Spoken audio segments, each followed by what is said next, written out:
প্রিয় শৌখিন ছাদবাগানি বন্ধুরা, আপনাদের সকলকে আমার শৌখিন ছাদবাগান ইউটিউব চ্যানেলে জানাই সাদর সম্ভাষণ। প্রিয় ভিউয়ার্স, আমরা যারা আমাদের ছাদ বাগানে বিভিন্ন প্রকার ফুল সবজির পাশাপাশি কিছু ফল গাছ বসিয়েছি, আমরা সেই ফল গাছগুলোর মধ্যে দু চারটে বিভিন্ন ভ্যারাইটির আমের চারা অবশ্যই রাখি। ভিউয়ার্স, এখন মে মাস শুরু হয়েছে। এই সময়টায় আম যথেষ্ট বড় হয়ে এসছে আমাদের গাছে।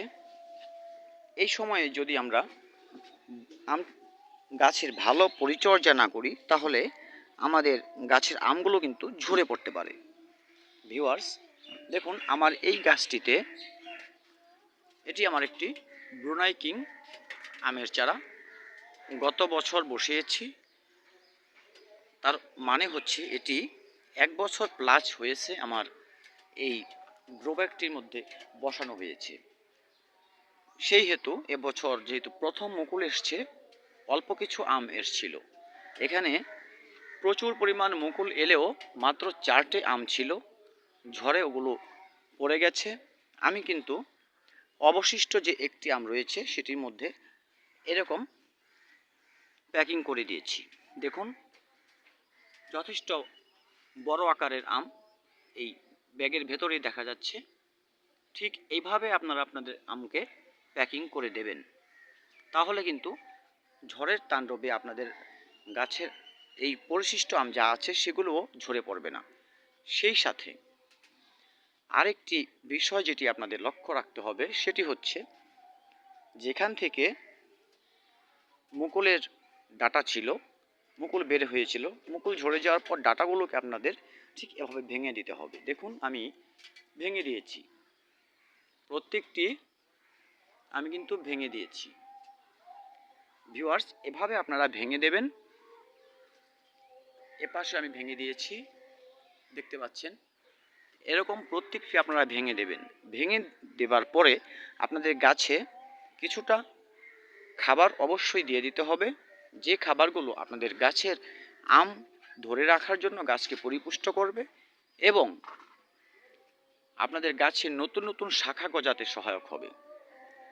ভিউয়ার্স, খুব বেশি কিছু করা লাগবে না। যে মিক্স খাবারগুলো আমরা দিয়ে থাকি, সেই মিক্স খাবারের সাথে, অর্থাৎ আম গাছের যে মিক্স খাবার, সেই মিক্স খাবারের সাথে আপনারা দুমুঠো ভার্মি কম্পোস্ট মিশিয়ে দিয়ে দিতে পারেন, তাহলে আর বেশি কিছু দেওয়ার প্রয়োজন নেই। আর যারা একেবারে বুঝতে পারছেন না, তাদেরকে বলবো আপনারা কলার খোসা গুঁড়ো করে বা কুচিয়ে সেই সাথে দুমুঠো ভার্মি কম্পোস্ট অথবা পুরনো গোবর সার এবং সাথে নেবেন কিছুটা পাতা পচা সার। এগুলোকে একটু যদি দুমুঠো দুমুঠো নেন, তার সাথে হাফ কেজির মতো মাটি নিয়ে মিক্স করে 4-5 দিন রেখে দিন। তারপর সেই খাবারটা আপনাদের এই গাছের মাটিতে আপনারা অ্যাপ্লাই করুন, তাহলে দেখবেন আপনাদের গাছ নতুন নতুন কুশি পাতা ছাড়তে শুরু করেছে এবং যেই পরিশিষ্ট আম আপনাদের গাছে রয়েছে সেগুলো কিন্তু আম গাছে ধরে রাখার জন্য গাছটি শক্তি সঞ্চার করবে। ভিউয়ার্স, পরিশেষে বলবো, যদি নতুন পাতা গজিয়ে যায়, যেমন আমি আমার এদিকে একটি গাছ আছে সেটি দেখাচ্ছি। দেখুন, এটি আমার কাটিমন আমের চারা। আমি এবছরও কিন্তু এর মুকুল সব ফেলে দিয়েছি, তারপরে এই নতুন পাতাগুলো এসছে। কিন্তু কিছু পোকা এখানে অ্যাটাক করেছিল, আমি দেখানোর চেষ্টা করলাম যে কিছু পাতা কিন্তু কেটে দিয়েছিল। তারপরে আমি এখানে কীটনাশক অ্যাপ্লাই করেছি। ভিউয়ার্স, প্রথমে আমি কীটনাশক দিতে পারিনি, কারণ তখন বৃষ্টি ছিল। বৃষ্টির সময় মেঘাচ্ছন্ন আকাশে দেওয়া যায় না। আমি বৃষ্টি কমে যাবার যে অপেক্ষা করেছিলাম, ততদিনে পাতা কয়েকটি কেটে দিয়েছে, বাদবাকি পাতাগুলো কিন্তু সুস্থ আছে।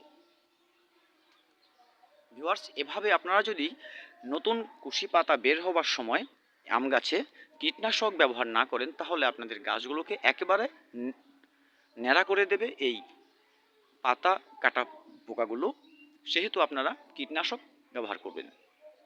ভিউয়ার্স, এই পরিচর্যাটুকু হলেই কিন্তু আপনাদের গাছ আগামী সিজনের জন্য প্রস্তুত হতে থাকবে নতুন করে গাছে মুকুল আনার জন্য। প্রচুর কোনো খাবার দেওয়ার প্রয়োজন নেই, শুধু একটু যে খাবারটার কথা বললাম সেগুলো আপনারা দিয়ে যান, দেখবেন পর্যাপ্ত মুকুল আপনার গাছে আগামী বছরও আসবে। পরবর্তীতে কি খাবার দিতে হবে সেই খাবারটা আমি অবশ্যই আপনাদের বলে দেব।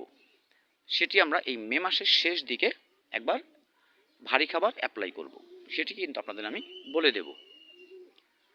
ভিউয়ার্স, ভিডিওটি দেখার জন্য সকলকে ধন্যবাদ। ভালো থাকবেন সবাই।